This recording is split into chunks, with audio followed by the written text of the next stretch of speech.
Good morning, or I guess, yeah, good afternoon. My name is Heather Dodson, and I started working with Brown and Caldwell this summer, opening up a Pittsburgh office. So a lot of you know me. I've been working in the Pittsburgh region, the Southwest Pennsylvania region for the past 15 years with a focus on stormwater, CSO management, water, wastewater, municipal engineering. First, I really want to thank the SBC Water Resources Center and especially my friend Erin for sponsoring Brown and Caldwell's integrated regional water planning webinar. And again, the SBC does a lot of great webinars. So anyone listening right now, if you've got a great topic, please feel free to reach out to Erin. And for any ideas and if you have anything you'd like to present in the future.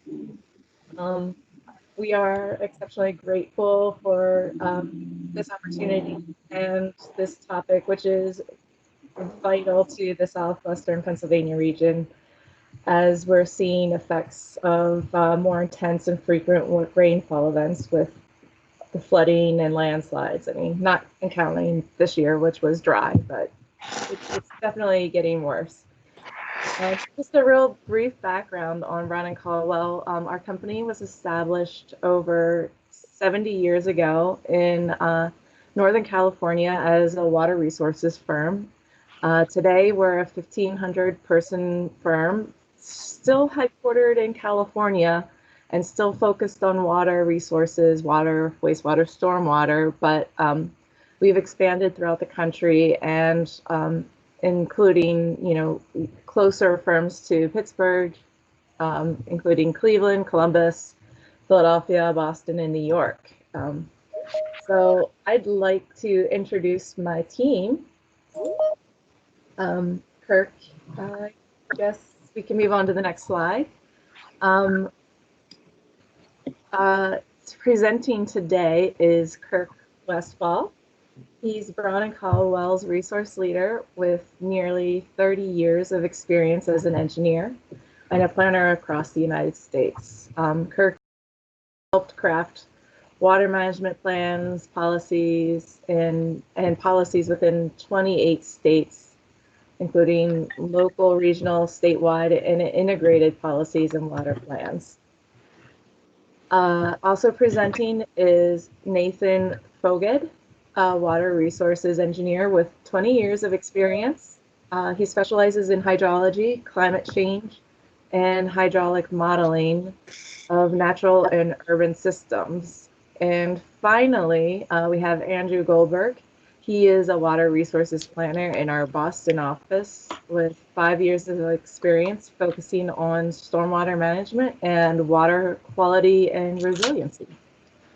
With that, I think I'm going to be turning this over to Nathan, correct? Indeed, yes. Thank you, Heather. My slides there.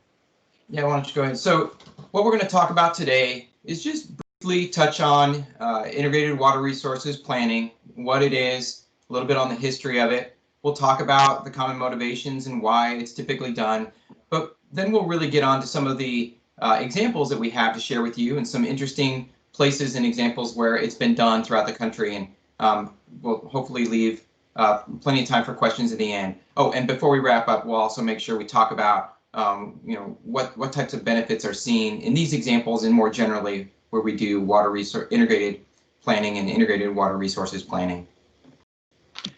Go ahead, Kirk. I'm going to interject real quick. This is Kirk, and mention to everybody who may not have heard that this webinar is being recorded and it will be available for download afterwards. Thank you. So what is integrated planning and what do we mean when we talk about that? Well, it's very basically planning across the water cycle. It's really sort of the planning around the concept of one water, where we're looking at all the different water sectors, looking at the entire water cycle, both in terms of natural systems that we rely on and our built and infrastructure systems and systems within our urban areas. So we start to expand our view when we look at planning to look at that entire water cycle. And really, wherever you sit within that water cycle, whatever your purview or responsibility is, it's really a matter of just expanding and looking sort of upstream and downstream and recognizing the interrelationships between the water goals and objectives of what you're doing and how that relates to all the rest of the community, the other entities, and starting to look at things just from that broader sort of one water cycle picture. And what we find is when we do that, when we step back and look at it that way, we can prioritize projects and programs and start to look at things that may provide greater number of benefits or multiple benefits.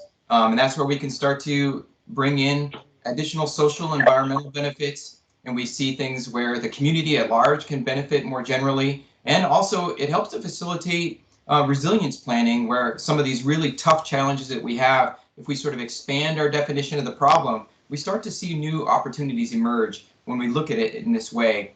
It's also a great opportunity to involve stakeholders and form new partnerships, which may yield things like joint funding or shared resources or additional effort and support for us all to be able to accomplish our goals. Okay, and so just briefly talk about the history of integrated planning. A lot of integrated planning started in the West, really around water supply, water system planning, thinking about reliability and resiliency to drought and extreme conditions. And so integrated planning started to expand plans around alternative water supplies, perhaps reclaimed water, different ways of looking at their problems and trying to come up with solutions that really provided a greater reliability under long-term uncertainty. But what we found is that you can recognize a lot of benefits just in general with this perspective of expanding and looking at a more integrated, holistic planning approach. And we recognize benefits in cost efficiencies or in those joint partnerships that we build. And so I think over time we've seen that this concept can be applied to other types of planning. And in the East, we've seen perhaps a little bit more of this integrated planning mindset around the wet weather space. And in fact, in recent years, in 2012, EPA issued some guidance related to doing integrated planning for wet weather purposes. And in 2019, they actually amended the Clean Water Act with their 6-step program. So when we talk about doing integrated for wet weather planning, we can start to look at not just our combined sewers, not just trying to really clamp down on the overflows or the water quality issues that we may have on a particular system, and start to see that there are many things involved in our watershed, the stormwater runoff and other systems where we may yield similar benefits if we distribute and prioritize our projects from a little bit broader scale. We'll actually have an example of that when we get into some of the examples a little bit later on. But with that, I'm going to hand it over to Kirk to chat a little more about types. And for some reason, my screen is not advancing. There we go. All right. Oh, we see it now. Did it advance on everybody else's? Yes. Okay. It was holding up on my end. So continuing just with an overview of what integrated planning is, more specifically, it begins with, as Nathan said, sort of combining all of the different water sectors under a single umbrella: water, wastewater, stormwater. That refers to both quality and quantity of stormwater and reclaimed water, as a way to recognize opportunities for co-benefits. Examples of what we mean by co-benefits. Sometimes integrated planning is done within the confines of a community that may have a history of planning all these different water sectors in silos. Sometimes it's done throughout a region where maybe one or two of these issues are a common source of problems, and they're best tackled regionally through watershed types of approaches. Integrated planning can be any subset of the above. It can be a water wastewater plan. It can be an integrated water supply plan, as Nathan talked about, which originated out west. As long as it involves different types of alternatives, an opportunity to look at multiple benefits and trade-offs, and the integration of different people who have a voice and say in the process. So it's as much as the integration of water sectors as it is the integration of people. Nathan mentioned that the 6-step process that EPA has codified has been actually amended to the Clean Water Act as of last year. It's not a requirement to do integrated planning, but it's an option for communities and regions that feel that there may be some benefit in looking at their system from a different way. There's now an obligation for the regulatory community to pay attention to that and to do what they can to engage and support that.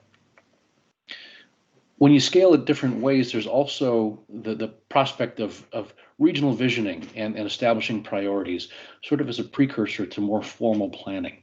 We'll share an example of that too, how a large region came together to identify common issues and problems and identify 2 or 3 first steps that can be a good way to move past what have historically been impediments toward functioning as a watershed. And that's, I think, an important aspect of integrated planning. There's some key words here that we use often to distinguish integrated planning from traditional planning. The key that I think you'll hear over and over is that integrated planning involves looking at the watershed as a system. All of the interconnections and interdependencies of the watershed and all of the water systems and wastewater systems within a watershed are accounted for in the same analysis. This allows us to find trade-offs in making decisions. And a great example of a trade-off in integrated planning is the simple prospect of sewer separation, where there are some clear and immediate benefits in terms of maybe bacterial loads that are associated with combined sewer overflows, just as an example. But now more untreated stormwater may be heading toward the receiving waters too. And sometimes we see as a side effect of that, nutrient loads going up. So there are trade-offs to understand when we start looking at these different facets of water together. In that case, stormwater and wastewater. But one of the real reasons that we want to encourage and often do encourage integrated planning is this concept of co-benefits. That really is, how do we achieve more than one benefit, more than one goal at the same time? And a great example of that is simple infiltration of stormwater. That can have benefits in terms of reduced flooding. It can have benefits in terms of improved water supply or water quality, in that less pollutants are being washed off at the same time. And at the same time, we can be replenishing aquifers. And so that type of decision to create or encourage or incentivize infiltration, just as an example, can have these multiple benefits across the different sectors in the water world. Integrated planning tends to focus on simple tools rather than detailed modeling, or use simple tools to understand these trade-offs and co-benefits before looking into a system with more detailed modeling. Often long-term control plans, stormwater management plans can become contentious because of the uncertainty inherent in modeling. And so we often use screening level tools up front to kind of cast the stage and understand where the greatest potential is for benefits, and then focusing our more detailed analysis on the areas with the highest potential. I mentioned earlier that integration is as much about integrating people as it is about integrating the water sectors. And so stakeholders and regulators are vital pieces and participants in the integrated planning process, and it really works best when everybody can sit down in a room together. The regulatory community often agrees to participate in an integrated planning process, sometimes as a non-voting stakeholder, for example, just to understand why the decisions are made, but not necessarily to give tacit approval to decisions or trends as they evolve through the process. But by the time a group or a region is ready to make some recommendations to the regulators understand how those recommendations were developed, where they came from. I think the other thing that distinguishes integrated planning from traditional planning is the focus on performance and adaptation. The diagram on the right is EPA's 6 steps for integrated planning. This is now, again, part of the Clean Water Act. And it looks like you could lay that out in a linear fashion, but it's not linear. The decisions are made, alternatives are prioritized, and then they're monitored. There are specific goals that are set for improvements in water quality or reductions in flooding or improvements in reliability of different systems, and that's monitored. And if we aren't meeting goals, we adapt. And those triggers and adaptation schedules are what become the basis of permits and agreements with the regulatory community rather than fixed prescribed schedules of compliance with certain capital improvements. So it becomes much more focused on actual performance and benefits than it does on simply checking boxes off and staying on schedule with capital improvements. One more slide on in terms of background, and then we'll get into some examples. Nathan talked nicely about how the concept of integrated planning migrated from the west coast of the U.S., where it originated in water supply, to the east, where we do include water supply in a lot of our integrated plans out here in the east, but we typically are grounded in wet weather issues. And what often drives the need for an integrated plan is the requirement to comply with simultaneous regulations and programs. Consent orders, NIPD's discharge permits, MS4 stormwater and other stormwater management programs, CMOM programs, TMDLs, pollution reduction plans. All of these really can benefit from looking at their watershed impacts. How do they affect not just their point, their location, but the watershed as a whole? The other driver that's ubiquitous across the country and is becoming more and more important here in the East is climate change.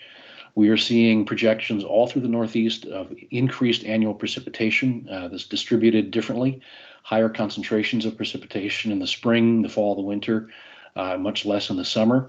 So we're getting increases in floods all over the Northeast.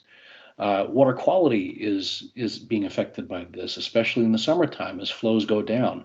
We're getting more wash off of pollutants in the spring with these increases in rainfall, and less water to absorb that in the summer. And so we're seeing water quality impacts up and down the eastern seaboard. And of course, water supply and replenishment with that redistribution of rainfall. How do we capture it at the right place at the right time? A lot of communities and regions in the East are seeing droughts not on a 5-year or 10-year cycle, but on a yearly cycle. Every year there's a 3 or 4 year drought that we have to prepare for. And I think there's traditionally been an incomplete understanding of how all of these different factors work together, or how they can be addressed together, and how, as we talked about, these co-benefits of managing stormwater in a different way can perhaps improve flood risks, or reduce flood potential, at the same time replenish aquifers and water supply, and reduce pollutant loads into receiving waters. So there is regulatory traction in this concept. Is there a better way to attain the water quality goals that the Clean Water Act was written around, at the same time providing other benefits like flood reduction, like water supply reliability? That's the basis of what has been driving integrated planning here in the East. We're going to walk through 4 different examples, and we're trying to give you a sense of how different parts of the country have employed integrated planning in several different ways, both as cities or as regions, and from the very basic groundwork of creating a vision to actually creating integrated plans. So we'll talk about an example from Seattle, from the Atlanta area, and then 2 here in New England. I say here in New England because that's where I happen to sit. The first one that we'll talk about is in Portland, Maine, and this was a community that for 30 years had been under pressure to improve the water quality. And you can see from the map on the right that Portland, which is that sort of jetty of land that sticks out, it's a water-based community. A large portion of its economy is based on water.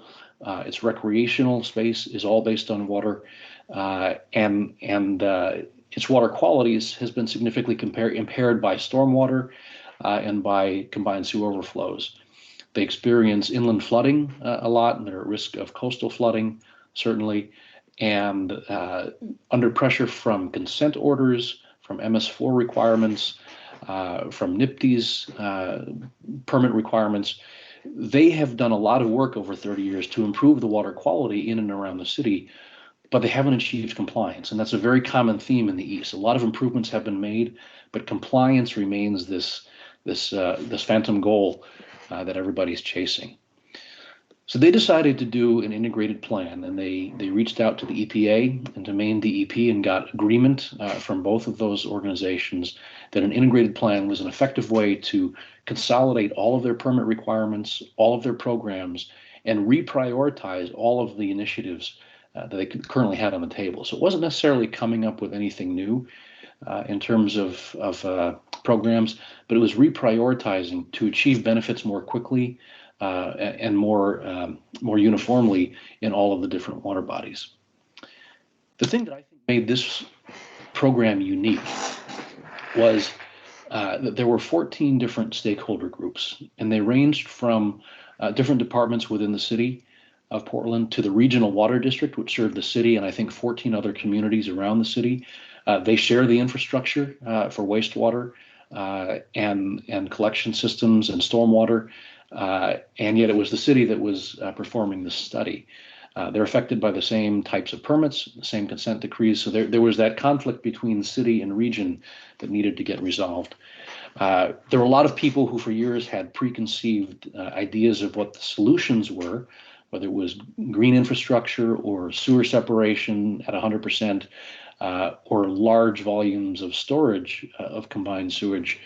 Everybody had a different solution to the problem, but it took an integrated plan to realize that the reasons for solving the problems were all the same. They wanted improved water quality throughout the city. They wanted reduced flooding throughout the city, and they wanted economic benefits. They wanted their shellfish beds to be restored. They wanted the recreational opportunities and the businesses that support that to continue to be able to do that and even improve access to the waterways in Portland.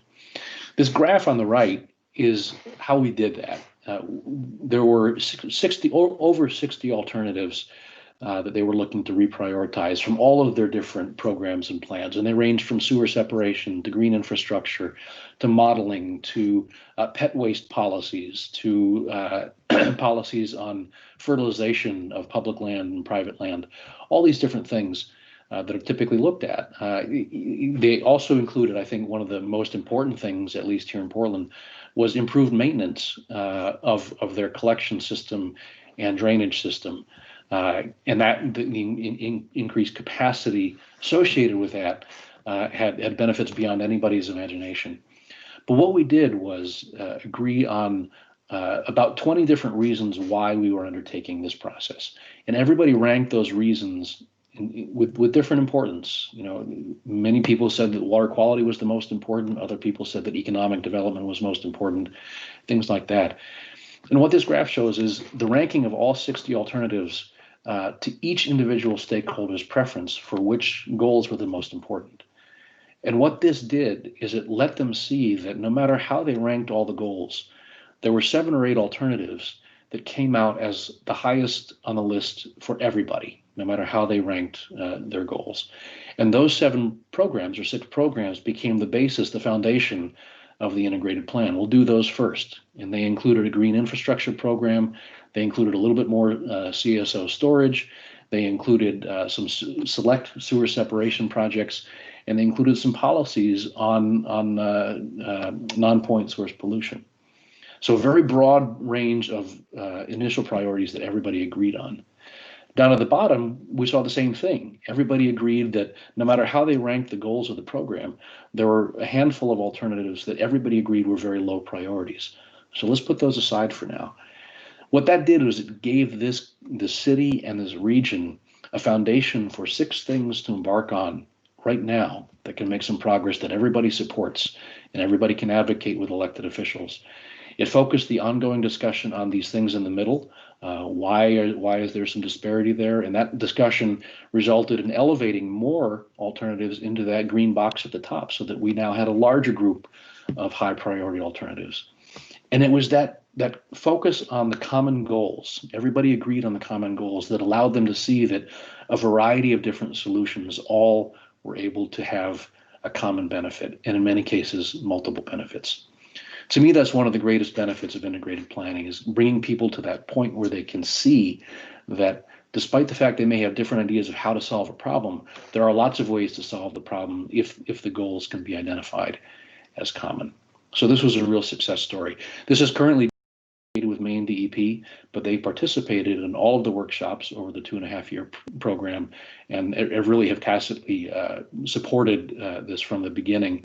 And we expect that it will become the hub. This integrated plan will become the hub of all future permits for Maine, for Portland, and also for the Portland Water District, because they participated as a stakeholder too.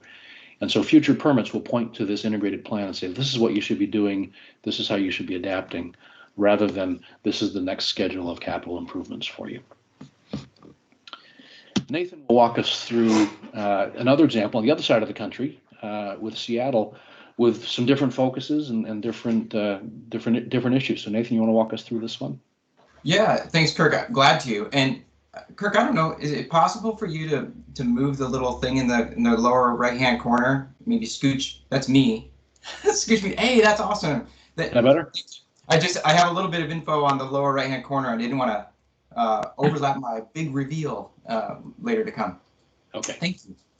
So I'm going to talk a little bit about integrated planning work up here in the city of Seattle. And they've embraced integrated planning for a number of years. They actually worked from some early work related to wet weather planning and are now, as they embark on a very long-term plan, they're also continuing to use these integrated planning principles. And I'll kind of walk you through that history and how they've been and are continuing to use that.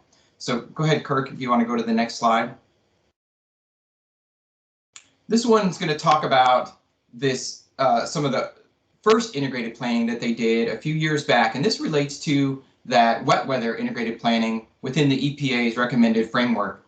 And this graph here is showing you the history of management of combined sewer overflows in the Seattle area. And of course, early on, decades ago, when we started, capturing and treating and really reducing our impacts to our waters, we have plenty of projects really reduce the amount of CSO discharge we had. And so it's sort of the low-hanging fruit. We can quickly start to make a really big difference. And that over time begins to diminish. And we have to do more and more projects, invest more and more money for a diminishing return in terms of how much water quality benefit we get and how much CSO reduction we get.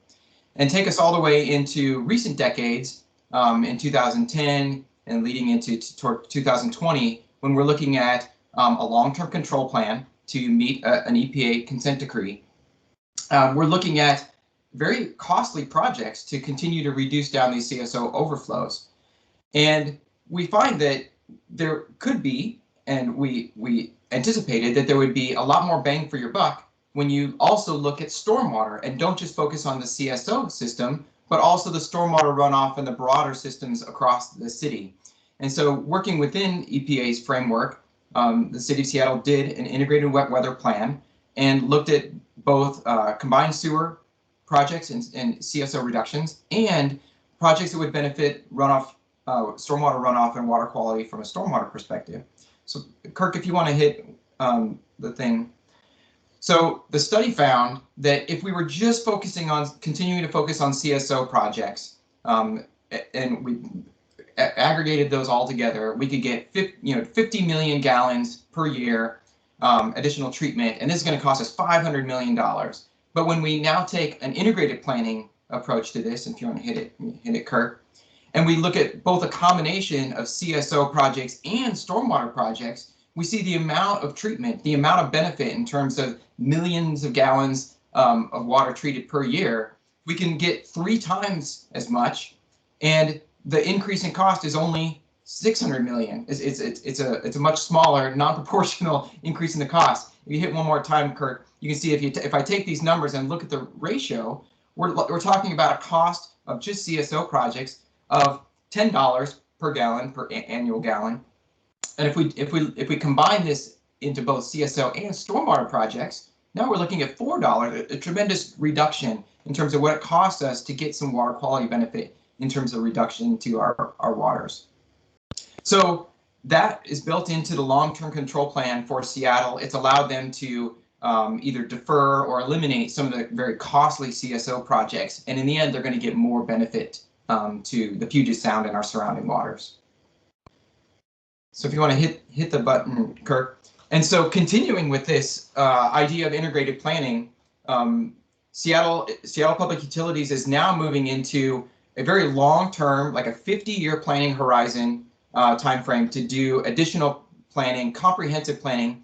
And they're looking at doing this for not only their sewer systems and their combined sewer systems and CSOs, but also for their watersheds, for all of their drainage systems, for their stormwater permit needs, and also for generally controlling flooding across the city, and using this as an opportunity to also look at making the city and our communities better and more resilient. And so this process started with a number of early analyses that we've already gotten through, that is sort of the problem analyses idea of the current state of our watersheds, the current state of our systems, where do we have issues, where do we have deficiencies, and where do we need to make improvements. And all of that information and data is coming together for all these different systems. And now we're in a process where we're doing vision planning, where we're looking at what does the community want, what are our levels of service, what are the ideas that we, the concepts and goals that we want for all of our utility systems that I mentioned over a long-term 50-year time horizon. And then in parallel with that, we're doing an integrated plan where we start to actually flesh out projects, capital improvements, programs, policies, and changes that are going to help us achieve those goals. And when we do that, we're going to look at all these different systems at once. If you want to hit the next slide, Kirk, and I'll just give you dive in a little bit on one particular example of what we're doing from an evaluation and analysis standpoint that's reflective of this sort of combined perspective, and that has to do with the urban flooding work. So previously in plans where the city did a combined sewer plan or a sanitary sewer plan, and they're looking at what do we, what capital improvements do we need, what's the capacity of our system. It's been very narrowly focused on collection systems and evaluations of pump stations and the infrastructure, and where we're meeting very particular performance standards, and then we upgrade and we look just at that system. And then over here we might do the same thing for our drainage system, and the models aren't even the same and they don't talk to each other. They're similar, but they're really looked at in two different ways. Well, now we're trying to bring that together, and not trying, that's what we are doing. And we're doing our combined sewer models, our sanitary sewer models, our drainage collection system models in the same framework, using the same approach. And when we did that, we also see, okay, if we not only focused on what the infrastructure looks like, we could actually maybe expand what this modeling does in terms of what happens if we get hit with an extreme storm. Because we're looking at climate change, we're looking at increased rainfall intensities and greater winter storms. And we can expand this model to look at the surface. And now we don't care whether the water flows from this separated system drainage area over into the combined sewer area, because now we're actually looking at the entire surface. And so we built a surface flow model to couple along with these pipe. And that surface flow model covers the entire city, 16 miles north and south, 8 miles east and west. It's 85 square miles of the city. And we have one continuous approach broken up into a couple different basins for processing. But we are looking at the entire city, where if we dumped a huge storm onto the city, where's that water going to go and where is it going to flow? And this is also going to enable us to do planning from a community resilience perspective, because even though the extreme event may not be one that we can build infrastructure to convey, we may find ways to have floodable spaces, floodable roadways, or public spaces that can be floodable during that rare but extreme event. And these are the kind of tools that will facilitate that type of evaluation. That's it. Hand it back to Kirk. Nathan, thank you. Great case study. Those were two of, move this down again. Those are two examples of actual integrated plans that were undertaken by communities and their surrounding regions. Sometimes groups of people or decision makers aren't ready to jump right into an integrated plan, and there's some visioning that has to happen first. These second two examples will talk about how different regions of the country dealt with that. And for the first example here, we'll take a trip down south. This is Atlanta, Georgia, and the counties in and around Atlanta, who over the last 15 years have experienced a 500-year flood, I think 2 of those at least, one of the most severe droughts on record, so severe that many people thought it had become the new drought of record for the Southeast. and at the same time ice storms. And these are familiar images. We've all seen these in the news. And it prompted the idea of maybe we ought to be looking at all of this together. But before we do, let's ask the question, where are we most vulnerable as a region? So the Metropolitan North Georgia Water Management District, in partnership with the Atlanta Regional Commission, decided to do a precursor study to an integrated plan in which they identified what pieces of their environment and their infrastructure were most vulnerable to these changes that they saw occurring. You know, the increased flood potential, the increased severity of droughts, and the severe winter weather that they were experiencing not once, but more than once. And so this is a 15-county organization that focuses again on the area in and around Atlanta. You can see that over on the map on the right. And effectively, their question was, what pieces of our infrastructure and resources are most at risk to what we see as high potential for increased precipitation, at the same time, high potential for more frequent and more severe droughts. So they looked at their stormwater and drainage systems. They looked at their wastewater systems, their water supply in the region, the flood control facilities that they had, the collection systems, the water quality in the region. So both facilities, infrastructure, and resources. And they prioritized those using climate projections that ranged from warmer to hotter. There weren't any projections that suggested it was going to get cooler in the south. There were projections that suggested a little bit less annual rain, but most of them projected quite a bit more annual rain. And so we looked at different combinations of those two variables, temperature and precipitation, and we found some somewhat surprising things, that the infrastructure, the facilities in place were largely hardened against the threat of changing climate, but not entirely. So some of their wastewater facilities and drainage systems could be hardened further. The real risks that they saw were increased flood potential. We didn't have any surprise there, but the flood control structures were in pretty good shape. So what do you do about that? How can you reduce the risk of floods when your mechanisms to deal with them are already in pretty good shape? They also determined that their water supply was at significant risk, and maybe there were some things that could be done while controlling floods to help augment water supply by capturing water at different times and replenishing supply systems. And interestingly, they found that their water quality was at probably the most significant risk because of much lower flows happening more frequently during the summer. And as I said earlier, more pollution runoff in the springs due to these heavy rains in the spring with nowhere to go in the summer. So the assimilative capacity of some of the streams and rivers was going down. So with that prioritization, it became the precursor to an integrated plan. And it was actually a very effective way to prioritize the issues that were then brought before stakeholders.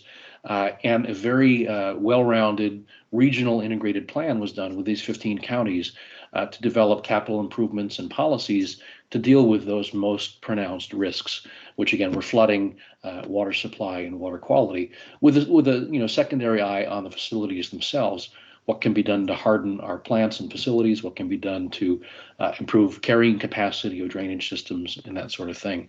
But without that basis of having done this initial prioritization, they didn't have, there was just too much to handle in the integrated plan. This put it in an envelope of what the high priorities really were. Another example is in the Northeast, in the Merrimack River Basin. This is a basin that's been extensively studied for 30 years at least. There are studies going back to the 50s and 60s on water quality in the Merrimack. Merrimack is a post-industrial river. It's got 5 communities along its main stem that have combined sewer overflows and are organized and face a lot of stormwater and flooding issues. But it goes back to the primary problem is that every community here in the Northeast is managed on a point-by-point basis. There is no regulatory mechanism for regulating or managing this watershed as a system. And there are some downfalls to that. To amplify, Nathan's point about sort of bang for the buck, one of the things that was found about 15 years ago is that if all of the communities that have combined sewers in this basin were to focus just on their combined sewers, that wouldn't be enough. These little maps on the right show the river coming down from Manchester, New Hampshire, across the state line into Massachusetts, and then flowing out to the ocean in Newburyport. The red indicates a river that's out of compliance with bacterial standards, and the green indicates a river that's in compliance. And at the time, 15 years ago, pretty much the entire river was out of compliance. What this study showed, again, as a precursor to what everybody thinks and believes is the need for integrated basin planning, is that if everybody complied with their consent decrees and completely separated sewers, the majority is out of compliance. And that told us that stormwater was having a major impact on water quality, much more so than anybody had thought.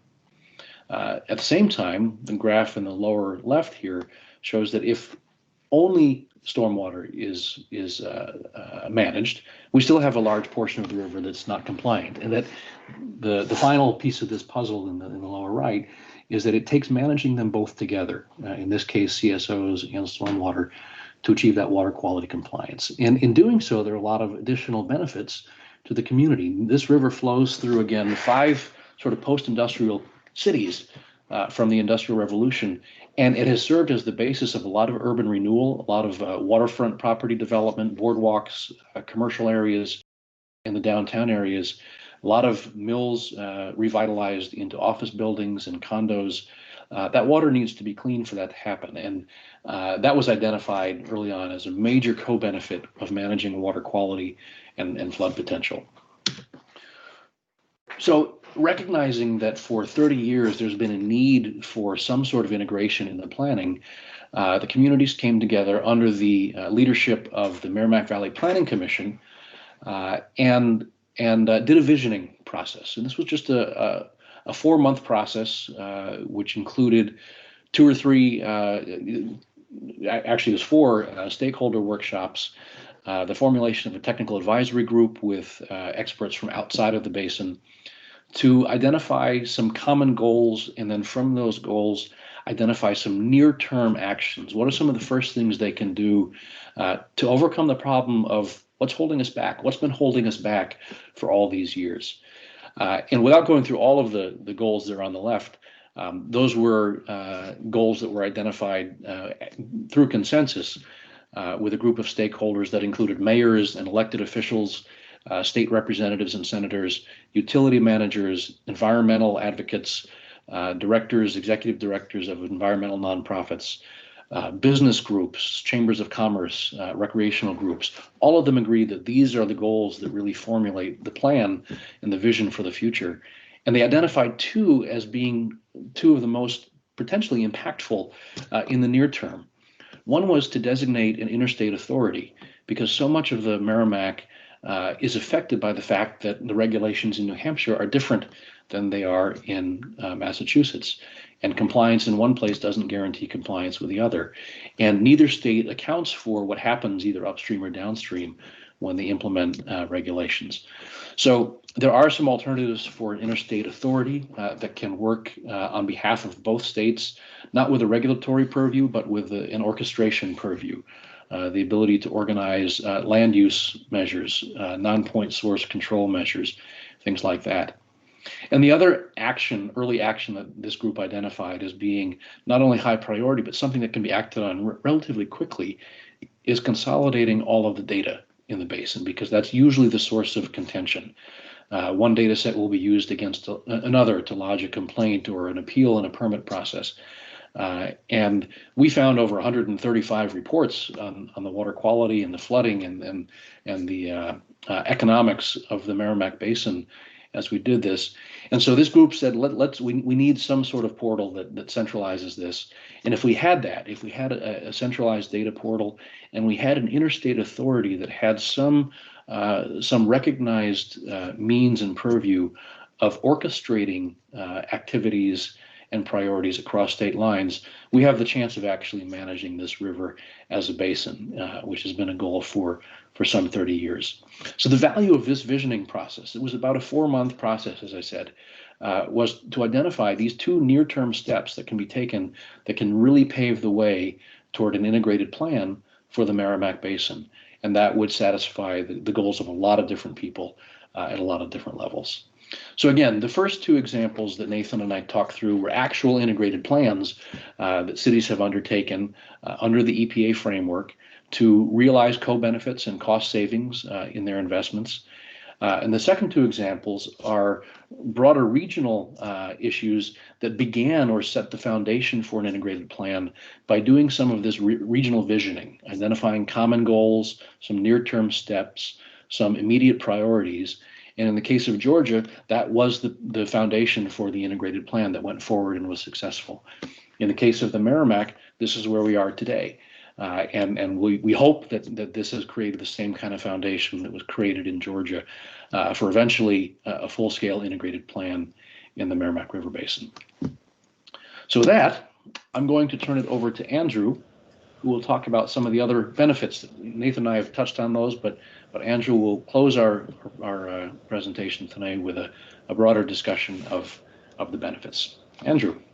Thank you so much, Kirk. I think you've all heard from Nathan and Kirk that the integrated planning can provide multiple different types of benefits to regions and to communities. And really quickly, before we wrap up with question and answers, I'm going to be summarizing the opportunities and some of the strategic benefits that integrated planning can provide, and then draw some connections between some of the examples that you just heard and some of the ongoing efforts that are taking place in Pennsylvania. I think we started today's call by discussing how the EPA integrated planning framework was developed to provide benefits and savings through flexible and adaptable approaches. And the EPA policy recognizes that there's competition for limited resources to comply with the Clean Water Act, regulatory program requirements, and that these programs often have overlapping goals and are quite expansive. So integrated planning really provides a pathway to achieve these cost savings and efficiencies by characterizing the complex relationships across natural and built systems. Through integrated planning, you can prioritize the strategies that result in the greatest benefits, and you can do those. You can implement those strategies in a way that is efficient and cost effective. I think we heard as well that despite variations in the planning framework, stakeholders always play an important role in identifying the overall direction and the coordinated approach for prioritizing these activities and identifying key goals. Sometimes those goals are simple and you only have 3 or 4, and sometimes you have dozens. And really what it comes down to is that coming together and in developing goals in a formalized process can really help communities identify needs and build trust across organizations, departments, and agencies that are often working together but in silos. Building consensus can really make sure that there's an understanding that's shared about what is important, and the tools that are used in integrated planning can help demonstrate that there's alignment between how you can achieve a very diverse set of goals in a manner that makes sense and that can realize these efficiencies that otherwise wouldn't be evident. And then finally, looking at water resources challenges at an appropriate scale and with the appropriate context can provide an opportunity to implement really innovative approaches that provide multiple benefits. Sometimes those benefits are related to resiliency or economic development, and sometimes is social and ecological. We're going to talk just for a second about some of the ways that integrated planning can achieve strategic benefits as well. Many times institutions and stakeholders have a preconceived idea of what projects or what activities should be implemented to improve water quality or achieve regulatory compliance. So I think we heard earlier that in many communities, wet weather storage or combined sewer overflow projects are a mandate of consent decrees. But through the integrated planning process, it's really possible to compare benefits of the various options and assess which alternatives are most effective and most cost effective too. and you can put together a strategy that achieves a broader set of goals than you would otherwise be able to.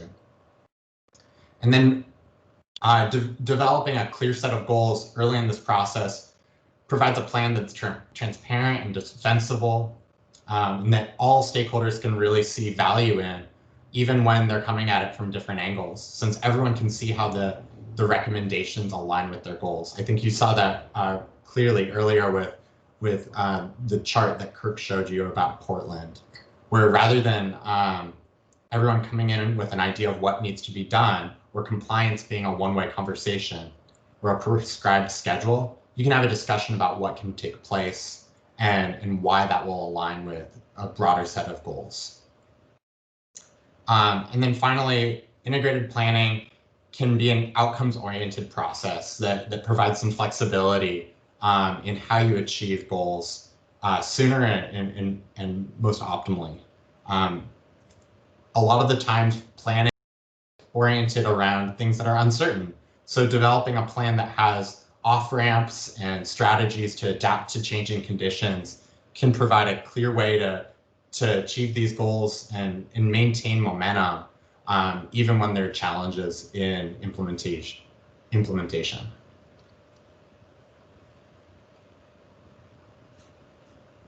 I think we've seen a lot of different connections between the approaches that we shared from projects across the country and some specific benefits that are relevant to Pennsylvania. In Portland, we saw folks working together across agencies and building some trust between regulators and the folks involved in the planning process. In Seattle, we saw resiliency coming to the forefront and really cost-effective projects being implemented. And then in some of the other case studies that Kirk presented, we saw a different framework for planning being used to set a clear vision and come together with clear goals and clear strategies to make progress with water quality and Clean Water Act related issues. And we just wanted to wrap up today with an acknowledgement that a lot of the work that you're doing is integrated planning and is addressing a lot of the challenges that are relevant to this area. I know that we have folks on this call today that have been involved in some of the programs and projects that are shown on the screen now, and really wanted to give you all congratulations on the hard work that has gone into these programs, and encourage you to keep thinking about where integrated planning can be relevant in addressing really complicated and interrelated issues. And we really hope that the strategies that we've shared with you today are helpful. And I think we have a few minutes, Heather, to take some questions. Is that right? Yeah. Yeah, we can. I think this is an hour, but if anyone wants to stay on and ask questions, we're available.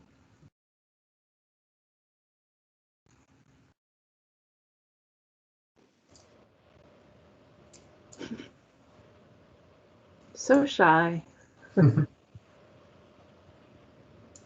This is Will Brogan. I'm with the Department of Environmental Protection out of Pittsburgh. I guess one of my questions is that I don't know if I'd call it modeling, but the development of these strategies seems to be a fairly intensive process involving a lot of stakeholders.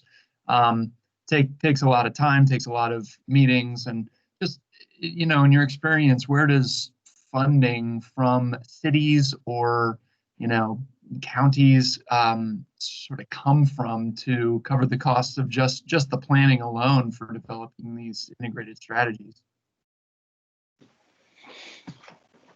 I can take a first stab at that. I'd welcome thoughts from the others. In many cases, plans like this are built into CIPs several years in advance.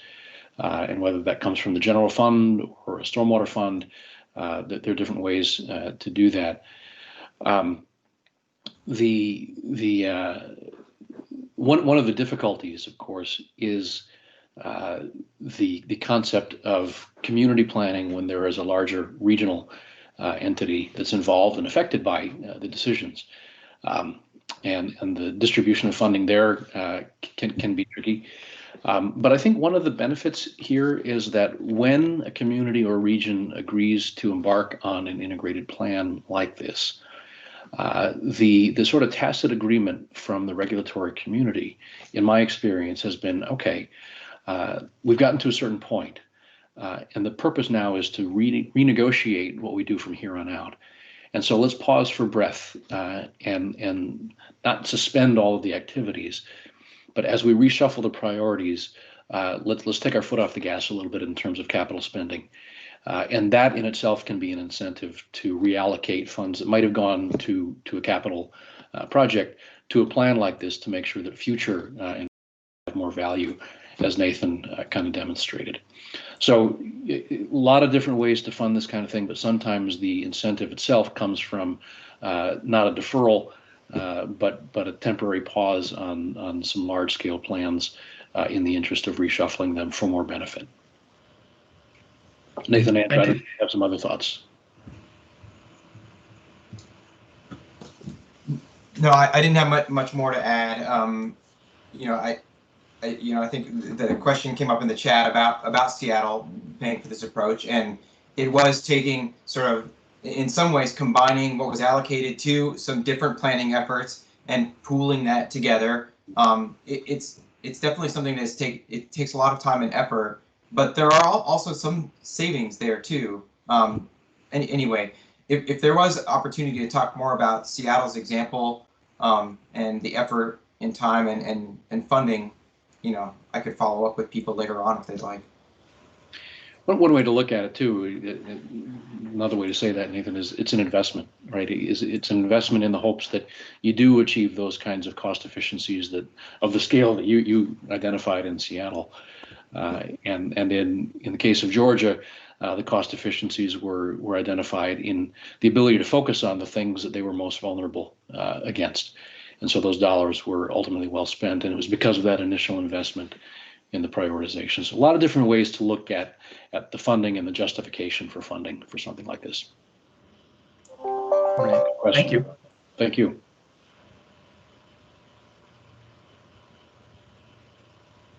Any other questions, comments? Yes, Annie Quinn has a comment. What is the smallest scale you can imagine this approach would be helpful? The smallest scale, well, we have done integrated plans for very small communities of a few thousand people. The issues tend to be maybe a little different, maybe certainly more local. Andrew and I worked on one together where the issues were close coupling of septic systems and private wells. And there were water quality concerns, there were public health concerns, and there were just stormwater management concerns. And so really, I've seen integrated plans done for campuses, college campuses. So you can scale it down or up pretty much to anything you need to. The tools, the procedures are largely the same. It's identifying common goals, applying some simple tools to prioritize issues, and then finding solutions that result in co-benefits. But we've seen it done, and we've participated in some at very small scales.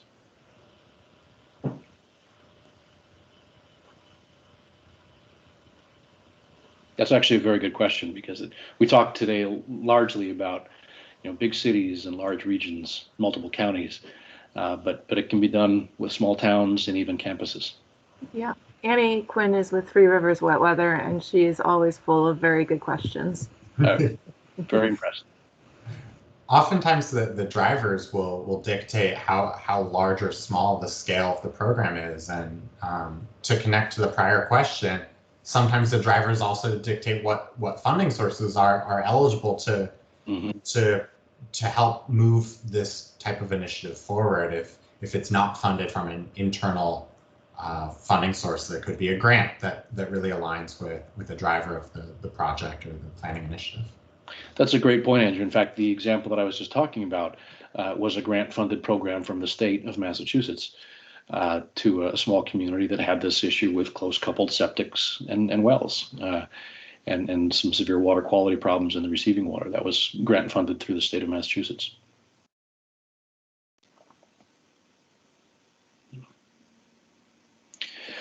Well, I think we're a little over our time, and I want to respect people's time as we all probably have other things to move on to. But I want to thank everybody for their participation, and I hope this was useful and interesting. Aaron or Heather, would you like to say anything in conclusion? Hi, I just wanted to say thank you. This is Erin, for presenting today. It was wonderful information. Gives the region a lot to think about, and starting this conversation is essential, and working together and moving the region forward with their water planning efforts. So I just want to say thank you again, and I look forward to reaching out to folks that have attended to see, their level of interest in participating in some potential future efforts. All right. Thank you. Thank you. Thank you, Thanks everyone. so much, everybody. Thank you. Okay.